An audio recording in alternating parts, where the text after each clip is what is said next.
to speak to that. I want to help you and encourage you on your journey. So keep watching. So I'm going to give you some ways that you can continue to walk this thing called life out and even walk through that fear. First of all, I just want to say, whew, breathe, okay? Let's do it again. Just breathe. That fear that you might not get married can feel heavy sometimes. And we have to remember that God doesn't want us to carry any heavy burdens. He doesn't want you to be afraid or anxious of your future. Matter of fact, one of the scriptures that come to my mind is from Proverbs 31 that talks about the virtuous woman and how she's not afraid of her future. And I'm believing, God, that even as you watch this video, that God will lift that fear off of your heart, especially if it's becoming a heavy burden that you're wearing every day. Now, first thing I want you to realize is that God sees you, He knows you, He loves you, He cares for you, and He's intimately acquainted to where you are in your life right now. You have to remember that your worth is not connected to your relationship status. That's easier said than done, right? Because you're looking like, okay, everybody, quote unquote, everybody is getting married, everybody's engaged. What about me? Maybe I'm not valuable enough. Maybe I'm not worthy enough to be in that status or to accomplish the goal of marriage.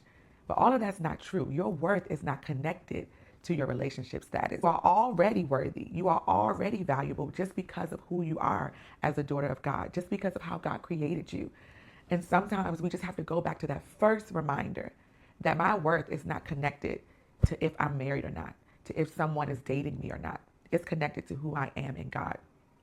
The second thing I want to share with you is that while you're in this season of trusting God and waiting on Him and leaning heavily on His timing, I want you to do this thing. I want you to focus on your purpose, right? Y'all know I'm all about purpose. I'm all about calling women forward, calling women out of hiding.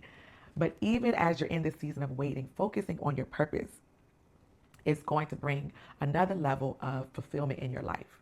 You don't want to just sit around, wait still, wait on, somebody to hit you up in your DMs, wait on your relationship status to change. You want to start now focusing on your purpose. And when I tell you that focusing on your purpose, like I said before, it's going to bring fulfillment, but it's also going to do something in you that will put a firm stamp on who you are and who you know yourself to be. A lot of people want to get married, but they don't even know who they're called to be. They're not actively walking in their purpose. So when they get in marriage, they're looking for their purpose in their spouse. They're looking for their purpose in their children.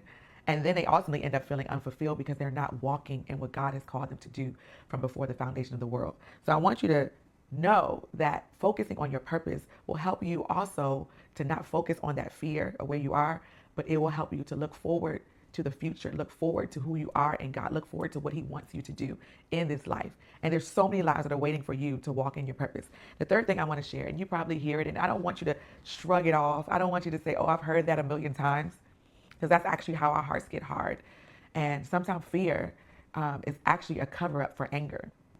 We say we're afraid that we won't get married, but maybe it's really anger that I'm not in that place yet. Anger at God that He didn't fulfill this promise to me in my timing. But the third thing I want to share with you is you want to trust God's timing. I remember my theme scripture for our wedding was in His time.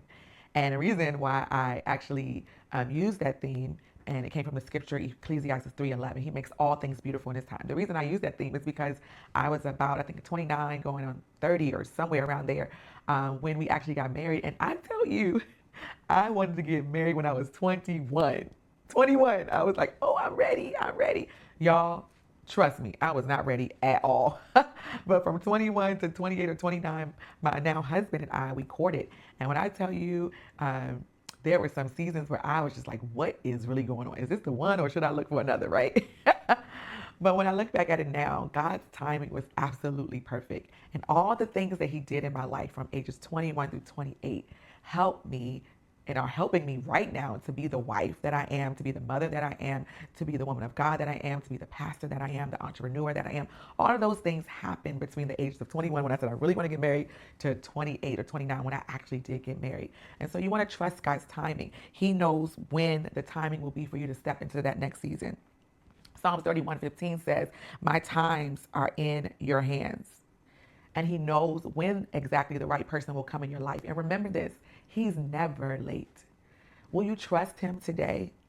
I dare you even to say those words while you're watching this video. Like, Lord, my times are in your hand. I'm choosing to trust you again with my life, with my future, with my destiny, with my marriage, with my relationships. And the last thing I want to share with you to encourage your heart if you're walking through this fear is you want to keep praying and keep trusting. God hears your heart.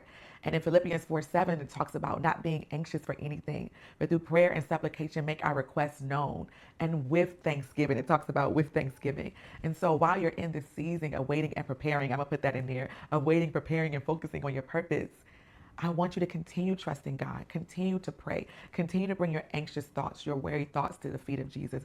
Continue to ask God, right? Continue to ask God to align your steps and to order your destiny and to bring that person into your life at the right season and time. Through it all, listen to me. I want you to know that you're not forgotten. You are not forgotten. I'm going to say it again. You are not forgotten.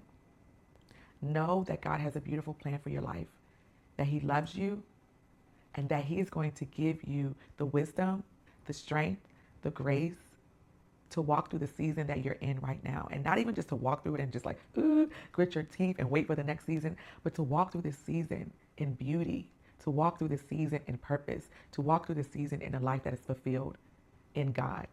All right, I love you. I'll see you in the next video. Make sure before you leave that you subscribe to the channel and hit the notification bell because I'll be back weekly with some encouragement. I'll see you soon. Bye.